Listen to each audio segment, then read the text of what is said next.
Ladies and gentlemen, I'm sure many of you have heard by now that Colin Powell has passed away, and he is somebody that got two Japsines, okay? And he was 84 years old. Now, there's just a little trivia I want to tell you about him. Now, Colin Powell, when he finally left the White House, he resided here in New Jersey. And one day I actually got a glimpse of him. When I worked for Bristol Myers Squibb, right directly across the street from us was Merrill Lynch.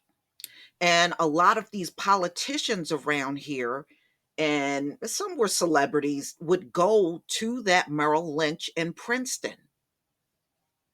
And one day when I was leaving for work, I had to do a double take because I was like, that's Colin Powell. And I looked and I looked, and he was walking. He got out of his car and he was walking into the Merrill Lynch building. That was the only time I got a glimpse of him. I had a friend that actually worked over there. She saw him all the time. She said he would come in, she saw him at least once a month going in there, and his wife would come more than him though. She would go more often. And a lot of them prefer to sit down one on one with their investment banker and talk with them. So it was not unusual for you to see famous people or politicians, well-known politicians, going into that building. Well, Colin Powell was born and raised in Harlem. And, so he's a New Yorker. So when I woke up this morning and I saw he passed on, I mean, look, even at 84, he still lived a good amount of life, you know? But I'm not surprised. One thing that America does, it downplays anybody that, pass on from that Jap scene. Y'all want to keep that silent, or you want to say it's another reason. Oh, it's his age.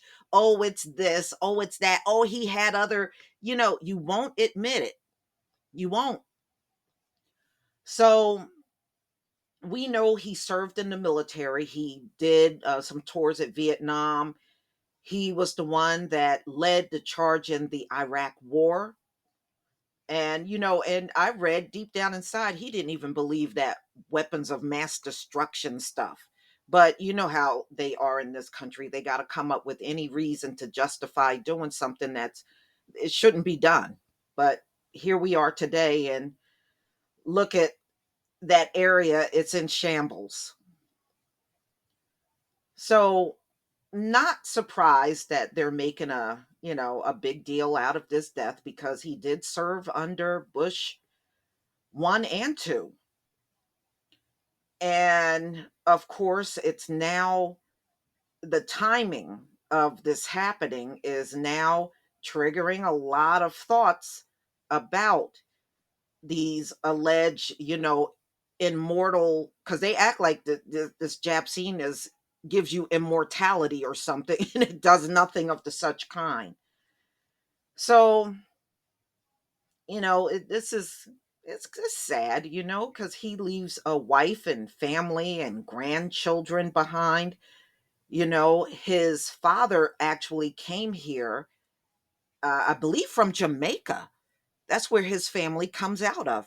And his father was the first to come. And I think he's like a second generation Jamaican, Colin Powell. So, I mean, this is a sad thing, just like it was sad when Hank Aaron passed on, really for a lot of the same reasons that Colin is gone. But that's America for you. They'll tell you it's anything else but the reason why he's gone. So now you also know he was a highly decorated um, general. And I believe he got the Freedom Medal of Freedom twice. So, mm-mm-mm. My heart goes out to his family. And, it's going to be a difficult time. It's always difficult when these things occur. So, y'all, that's all I got to say about that. I know everybody's going to give the usual rundown, but I just wanted to pass on how I did get to see him one day, from afar, but I did get to see him. So, y'all, please tell me what you think. Mm-mm-mm. Please leave your comment and subscribe. Don't forget to hit on the notification bell, and I'll see you on the next video. Peace, family.